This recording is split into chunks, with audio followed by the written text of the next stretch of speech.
¿Alguna vez has visto un partido donde el árbitro es más temido que el equipo rival? Donde el silbato no marca faltas, sino destinos. Donde una decisión equivocada no te cuesta 3 puntos, sino todo. Así era la Inquisición, el árbitro más polémico de la historia, el que nadie pidió pero que todos aprendieron a temer. Y antes de que sigas, suscríbete a Historia en Fútbol, porque aquí desentrañamos los partidos más oscuros de la humanidad, donde la historia y el deporte se encuentran en las esquinas más inesperadas. Piensa en esto. Estamos en el siglo XIII, y Europa es como una liga dividida. Cada reino, cada ciudad, cada pequeño feudo es un equipo con su propia hinchada, sus propios colores, sus propias reglas. Pero hay una diferencia crucial. Todos dicen jugar bajo el mismo reglamento, el de la fe cristiana. El problema es que nadie se pone de acuerdo sobre qué significa realmente ese reglamento. Es como si en medio de un mundial, cada selección interpretara las reglas del offside de forma diferente. El caos era inevitable. La Iglesia Católica, como la FIFA de aquella época, se dio cuenta de que necesitaba control, necesitaba uniformidad, necesitaba alguien que dijera, esto es falta y esto no lo es. Pero aquí viene la paradoja que te va a hacer reflexionar. Cuando das tanto poder a un árbitro, cuando lo conviertes en juez, jurado y verdugo, ¿sigue siendo un árbitro o se convierte en algo mucho más peligroso?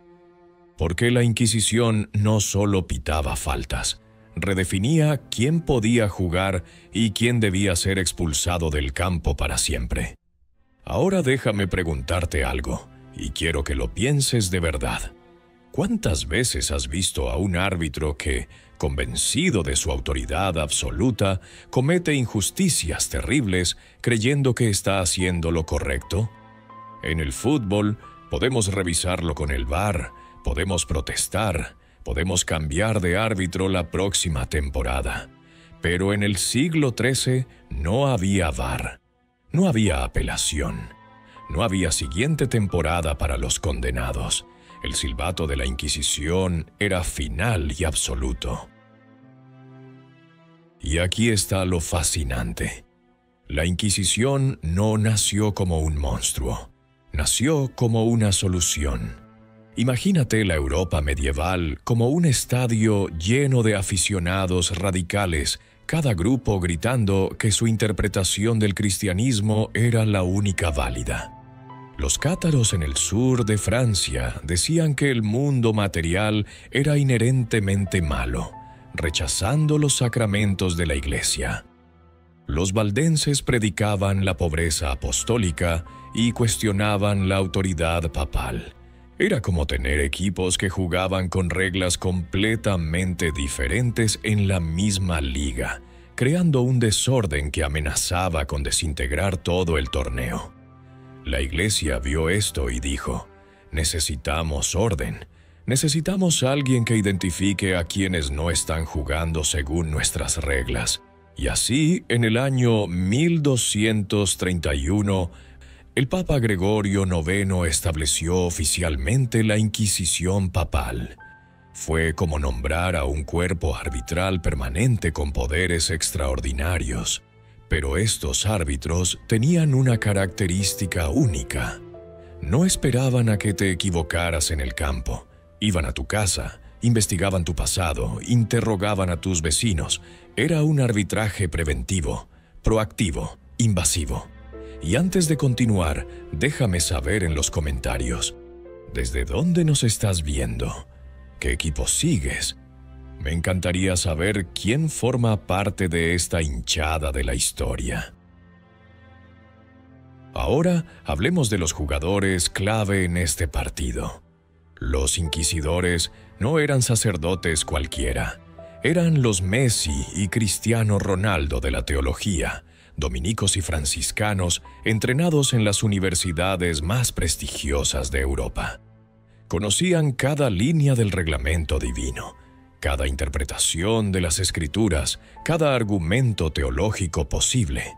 Eran brillantes, dedicados y absolutamente convencidos de que estaban salvando almas. Esa es la trampa más peligrosa, cuando el árbitro cree tan fervientemente en su misión que la crueldad se convierte en compasión y la tortura en misericordia. Porque aquí está la verdad que duele. La Inquisición operaba bajo la lógica de que era mejor destruir el cuerpo para salvar el alma. Era como un entrenador que lesiona deliberadamente a su jugador estrella para evitar que cometa una falta que lo expulse del juego eterno. La paradoja era brutal. Te castigaban porque te amaban. Te quemaban porque querían salvarte. Te torturaban porque creían que tu confesión te liberaría en el más allá. Piensa en el sistema que crearon. Una red de informantes en cada ciudad, como ojeadores buscando talento, excepto que buscaban herejía. Un vecino celoso podía acusarte de forma anónima. Un comentario mal interpretado en la taberna podía convertirse en evidencia de blasfemia.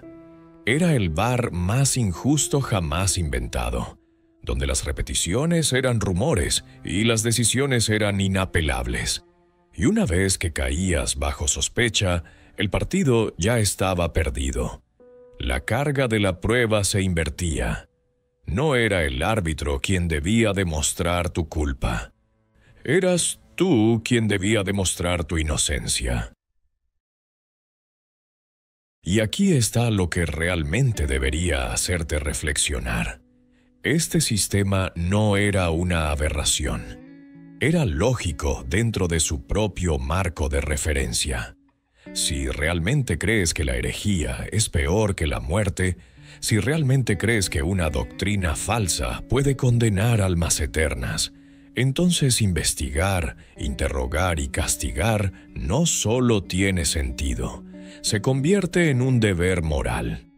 La Inquisición era el árbitro que el sistema necesitaba para mantener su integridad. El problema es que el sistema mismo estaba fundamentalmente roto. Entonces, la pregunta real no es ¿por qué existió la Inquisición? La pregunta es ¿qué nos dice sobre nosotros el hecho de que hayamos creado instituciones así? Porque cuando otorgamos poder absoluto a cualquier árbitro, ya sea religioso, político o social, estamos sembrando las semillas de la injusticia. El fútbol nos enseña que hasta el mejor árbitro necesita supervisión, necesita límites, necesita la posibilidad del error y la corrección. La Inquisición nos recuerda qué sucede cuando olvidamos esa lección. Este es solo el pitazo inicial. El partido acaba de comenzar, y lo que viene es mucho más oscuro. Porque ahora que conoces al árbitro, es hora de conocer las reglas que aplicaba, los procedimientos que convertían sospechas en condenas y las vidas que destruía en nombre de la salvación. Prepárate, porque el siguiente capítulo te mostrará cómo funciona realmente un sistema cuando el poder no tiene contrapesos y la certeza moral reemplaza la compasión humana.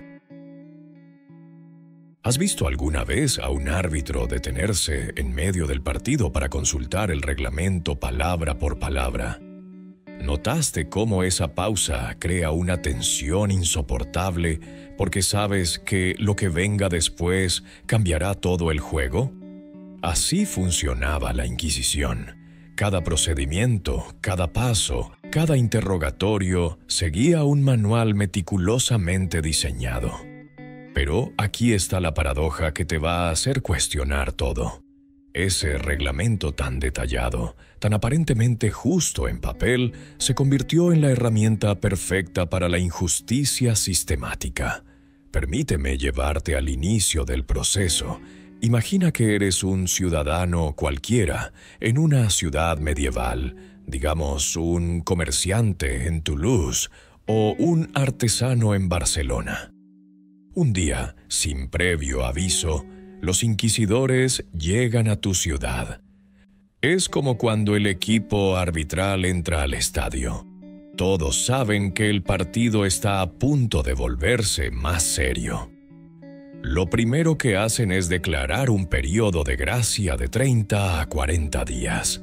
Durante este tiempo, cualquiera que confiese voluntariamente su herejía recibirá un castigo menor. Suena razonable, ¿verdad? Es como darle una tarjeta amarilla en lugar de roja si confiesas la falta antes de que te descubran. Pero aquí viene el primer giro psicológico brutal. Ese periodo de gracia no era misericordia, era estrategia. Era el calentamiento previo al partido, donde el árbitro observa quién está nervioso, quién mira hacia otro lado, quién suda demasiado. Porque al confesar no solo admitías tu propia culpa, se esperaba que nombraras a otros. Era como si en el fútbol, para evitar una expulsión, tuvieras que denunciar a 3 compañeros de equipo. El sistema convertía a víctimas en delatores, creando una red de desconfianza que destruía comunidades enteras desde dentro. Ahora hablemos de la acusación formal. En el fútbol moderno, cuando un árbitro te muestra una tarjeta, al menos sabes qué falta cometiste. En la Inquisición, podías ser acusado sin saber quién te acusaba ni exactamente de qué. Las denuncias eran anónimas, protegidas bajo el argumento de que revelar la identidad del acusador pondría su vida en peligro. Es como si en un partido te expulsaran basándose en el testimonio de alguien en las gradas que ni siquiera puedes ver. La lógica era clara para ellos: proteger al delator para fomentar más delaciones. Pero el resultado era un sistema donde cualquier enemigo personal, cualquier vecino celoso, cualquier competidor comercial podía destruirte con una simple palabra susurrada al oído correcto. Y aquí está lo más escalofriante. Una vez acusado, eras convocado a comparecer ante el tribunal inquisitorial. Llegabas sin saber los cargos específicos, sin conocer a tu acusador, sin derecho a un abogado independiente. Los inquisidores te permitían un defensor, pero ese defensor también podía ser acusado de herejía si te defendía demasiado vigorosamente. Es como jugar un partido donde tu entrenador tiene miedo de darte instrucciones porque el árbitro podría expulsarlo también. El sistema estaba diseñado para que la defensa real fuera imposible, mientras mantenía la apariencia de justicia. Luego venía el interrogatorio, y aquí el reglamento se volvía verdaderamente diabólico. Los inquisidores eran maestros en el arte de la pregunta capciosa. Te preguntaban sobre tu conocimiento de la doctrina, sobre tus prácticas religiosas, sobre conversaciones que habías tenido años atrás. Cada respuesta era una trampa potencial. Es como si un árbitro te preguntara sobre cada movimiento que hiciste en los últimos 5 partidos, buscando inconsistencias microscópicas para justificar una expulsión retroactiva. Y aquí está la clave. No importaba si eras inocente. Lo que importaba era si podías demostrar tu inocencia según estándares imposibles. Si el interrogatorio verbal no producía una confesión, el reglamento contemplaba el siguiente paso: la tortura. Y aquí necesito que entiendas algo fundamental sobre cómo funciona la racionalización del mal. La Iglesia tenía reglas estrictas sobre la tortura. No podía causar derramamiento de sangre, no podía resultar en mutilación permanente y solo podía aplicarse una vez. Suena casi civilizado, ¿verdad? Pero era una ilusión. Definían la tortura como una sesión continua, así que si te torturaban durante horas, técnicamente era solo una vez. Y si te suspendían y continuaban días después, lo llamaban continuación de la misma sesión. Era como un árbitro que dice que solo te mostrará una tarjeta roja, pero esa tarjeta permanece levantada durante meses. Los métodos eran calculadamente crueles. El potro que estiraba tus extremidades, la garrucha que dislocaba tus hombros, el agua forzada por tu garganta hasta que sentías que te ahogabas. Y todo esto mientras un escribano documentaba meticulosamente cada palabra que pronunciabas. Porque, verás, incluso la tortura tenía su burocracia.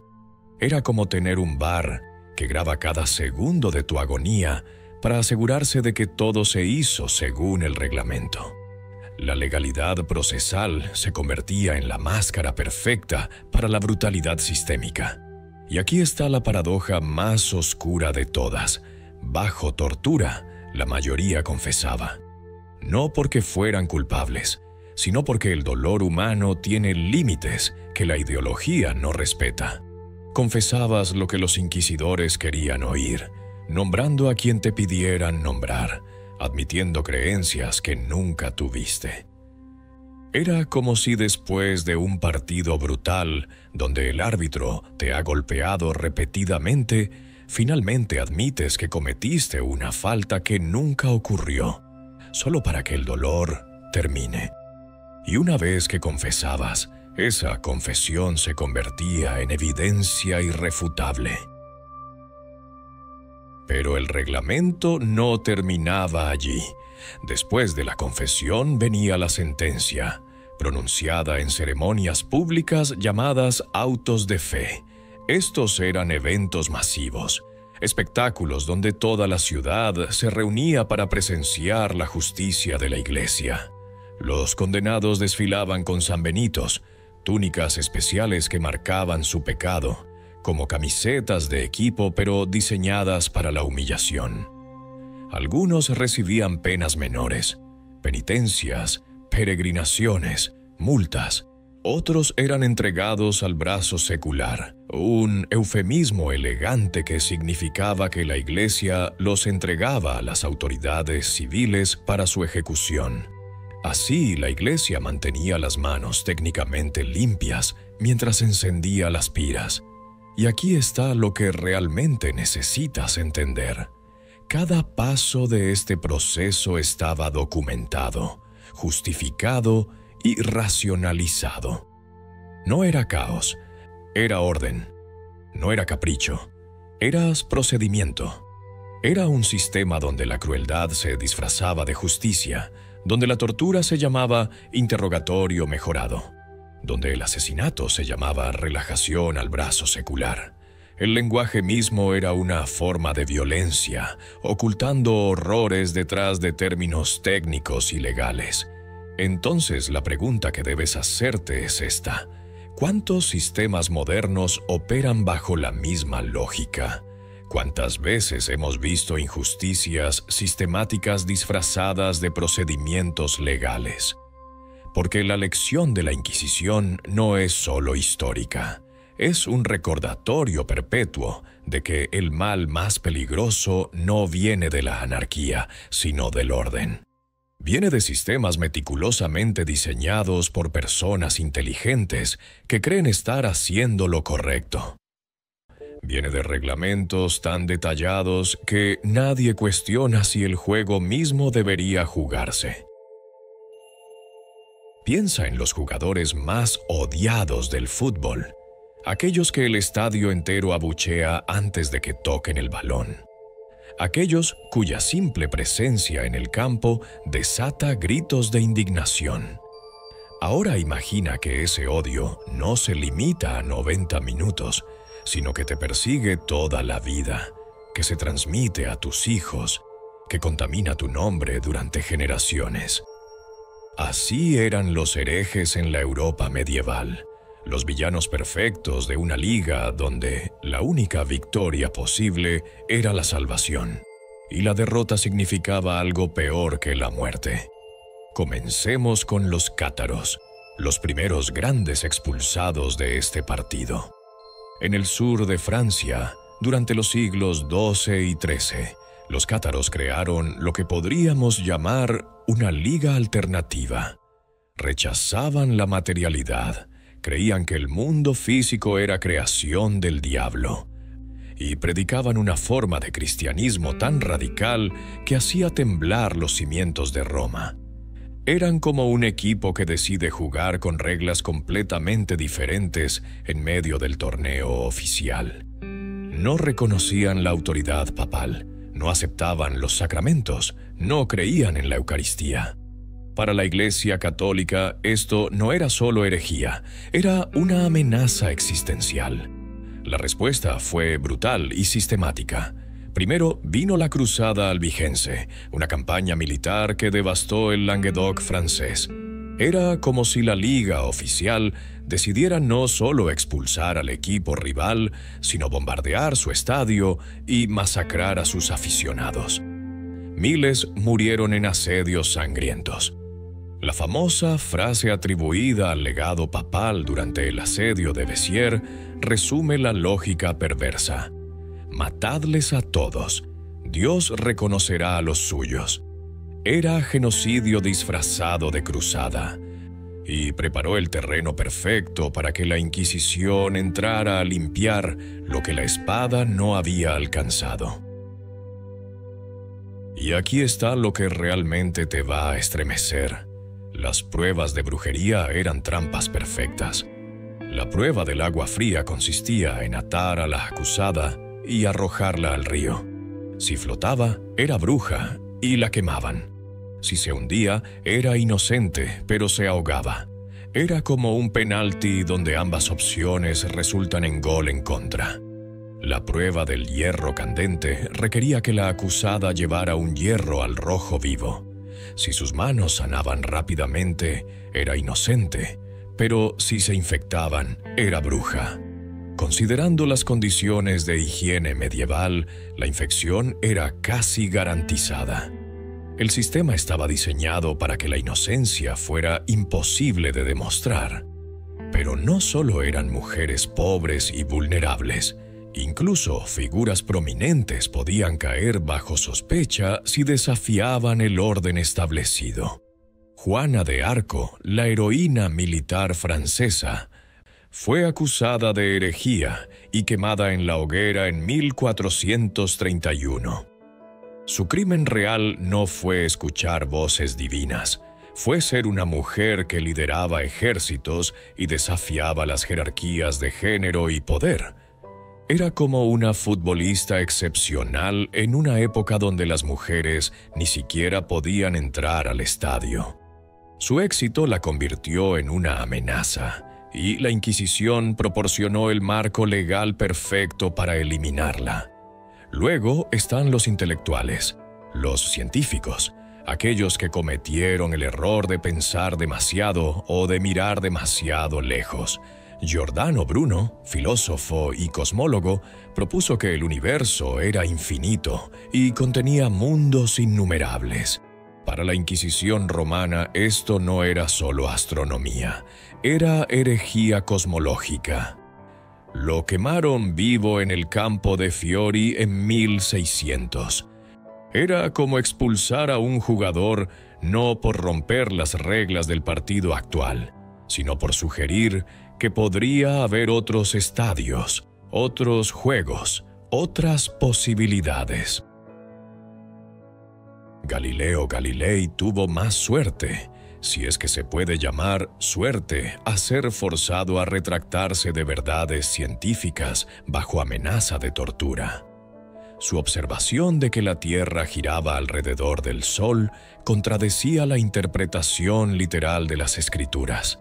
La Inquisición le ofreció una opción: retractarte o enfrentar las consecuencias. Galileo eligió la vida sobre el martirio, pasando sus últimos años bajo arresto domiciliario. Era como un jugador estrella, obligado a admitir públicamente que el gol que marcó fue ilegal, sabiendo que no lo fue, solo para evitar ser destruido por el sistema. Y aquí está la verdad más dolorosa. Muchos de los acusados eran simplemente diferentes. Judíos que se habían convertido al cristianismo, pero seguían practicando secretamente su fe. Musulmanes en territorios reconquistados que no se asimilaban lo suficientemente rápido. Homosexuales cuya existencia misma era considerada una abominación. El sistema inquisitorial no solo castigaba la disidencia teológica, era una herramienta de control social que eliminaba a cualquiera que no encajara en la visión estrecha de ortodoxia que los árbitros habían decidido imponer. La lista de víctimas es interminable. Miles de nombres olvidados, vidas destruidas, familias destrozadas. Cada uno era un jugador expulsado del campo por árbitros que habían olvidado que su trabajo era facilitar el juego, no destruir a los jugadores. Y lo peor es que muchos de estos árbitros creían genuinamente estar haciendo el bien. Estaban tan convencidos de su misión que la empatía se convirtió en debilidad y la crueldad en virtud.